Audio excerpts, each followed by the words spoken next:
قومي وطن پارټۍ د پی کې 56 چیئرمین حاجي جاوید حسین خان ته خواست کوم چې هغوی د خپلو هیئاتو اظهار وکړي. جناب جاوید حسین خان تنګي.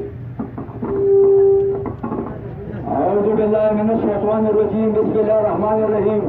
دلته راغلي د دې شرکو زیات اغوښه راغلي مشرانو کشرانو السلام علیکم.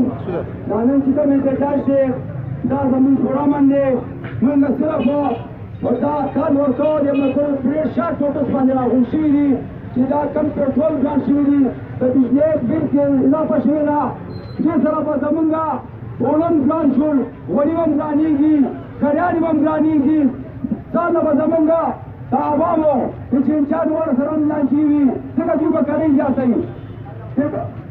بسونو والا، ټرکونو والا، ټکټرو والا هر یو شی ورسره زیاتېږي. نو ده جنرال خان وځي په سټیج ولاړو ویې بیا زه بل نه سېږم، بل نه ورکوم. ظالمه تا خو نن بل کوم درته ورسوم؟ تا خو د غریب تفریح لوړه راواغېستله. نو دا نن یې چې دا مونږ پروګرام وکړو موږ به دا سلسله د خپل مشر جناب استاد احمد خان شیرپور په اړه باندې جاري ساتو. دا به په هر تحصیل کې په هره ضلع کې او په انشاءالله څنګه چې تیار وي په 28 تاریخ به موږ به دا احتجاج په پېښور کې کوو او دې له به تاسو ته موږ ځای ښیو او دې له به په ګڼ تعداد کېږو.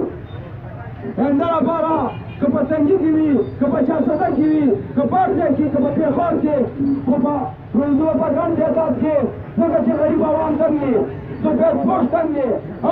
که پیدا شته نو غریبو ته ده چې څوک د هوا پیسې پیدا کوي، څوک رامې پیدا کوي، نو هغه خوشحاله دي.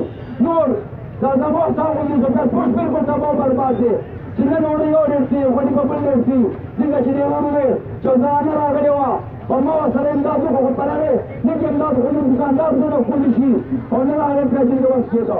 دا شان ډېر خلک په کورو کې ناز نور خاطري خو د خپل شرم او حیا د وجې هغوی بار نه روځي. نورونو خبرې ټولې ملګرو کړې انشاءالله په 28 تاریخ پېښور ته ځو او پوره هلته به احتجاج کوو او که زمونږ دا بجلۍ او پېټرولو کې دا اضافه او پسوانه راشتې شوه نو په دې روډونو کې به کیمپونه کوو ناست نو تر هغې پورې چې د ډایرکټر حکومت نه به خپله پیسې واپس نه اخېستې. زه ستاسو ټولې ملګرو شکایت ادا کوم او انشاءالله ښې دوا به کېږي پولیس شته او بیا به دا ټول انشاءالله په بل کال باندې بیا راغونډېږو. ډېره مهرباني وسلام.